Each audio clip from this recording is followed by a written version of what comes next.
Every single time the wind blows across India's coasts and hills, it's carrying the power to light up our homes. It's an incredible thought, right? That something as simple as a breeze can be turned into the energy that runs our lives. So, the big question is, how does that actually happen? I mean, how do you take something you can't even see, moving air, and turn it into electricity for over 1 billion people? Well, let's dive in and unpack the technology, the huge successes, and of course, the very real challenges of harnessing India's massive wind potential. And just how massive are we talking? Well, get this. India has already installed over 50 gigawatts of wind power. To put that into perspective, that's enough juice to power tens of millions of homes. This makes the country a true global leader in wind. So yeah, this isn't some small-scale experiment. It's a huge, central part of India's energy strategy. Okay, so first things first. Let's start with the absolute basics. How on earth do we get from a simple breeze all the way to the light bulb in your room? Well, the simplest way to think about it is this. A wind turbine is basically a giant fan, just working in reverse, right? Instead of using electricity to create a breeze, it uses a breeze to create electricity. It's a beautifully simple and honestly pretty elegant idea. So here's how it works. First, the wind pushes against those massive blades, and that gets them spinning. That spinning motion turns a central shaft, which is hooked up to a generator. And this is where the magic happens. The generator takes that raw physical movement and converts it into electricity. Boom. From there, that clean energy flows right into the grid, ready to power our homes, our businesses, everything. And let me tell you, India has gotten really good at this whole process. We're talking about a genuine wind energy boom happening right across the country. Remember that 50 gigawatts number? Well, all of that installed capacity means that wind farms now supply around 10% of all of India's renewable electricity.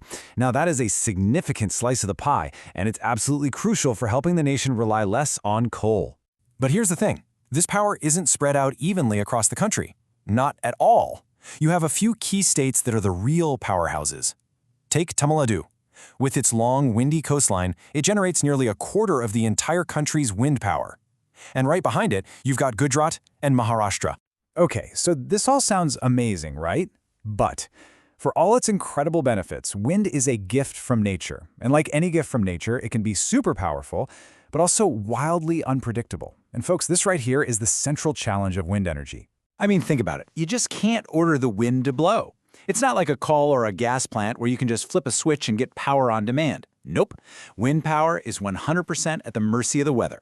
And that, as you can imagine, creates a whole lot of uncertainty. And this unpredictability creates some major headaches for the people who manage our power grid. For one, you've got massive seasonal changes. The wind is super strong during the monsoon, but can get much weaker in the winter. Then you have these sudden drops, where the power output can just collapse in a matter of minutes. And to make things even trickier, the wind often blows strongest at night, when most of us are asleep and electricity demand is at its lowest. And layered on top of all that, trying to predict the wind with perfect accuracy? Yeah, it's still incredibly difficult. So what do you do when you're faced with this incredible, but let's face it, unreliable resource? How does India actually manage it all? How do you tame the wind? Well, the answer is a really delicate, non-stop balancing act. It all comes down to something called grid balancing. And here's the best way to think about it. Every single second of every single day, grid operators have to perfectly match the amount of electricity being produced with the amount being used. If there's any mismatch, even a small one, the grid's frequency, which has to be a rock-solid 50 Hz here in India, starts to wobble. And if it wobbles too much, you get blackouts. It is a constant, super high-stakes balancing act. But luckily, nature itself actually provides part of the solution.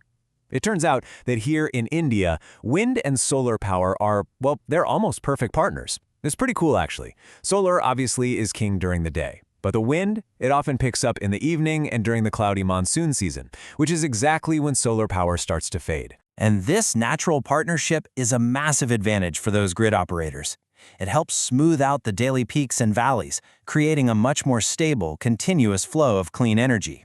So, when the sun goes down, the wind often steps right in, which means we don't have to fire up as many of those polluting backup power plants. And to build on this amazing natural advantage, India is using a whole toolkit of different strategies.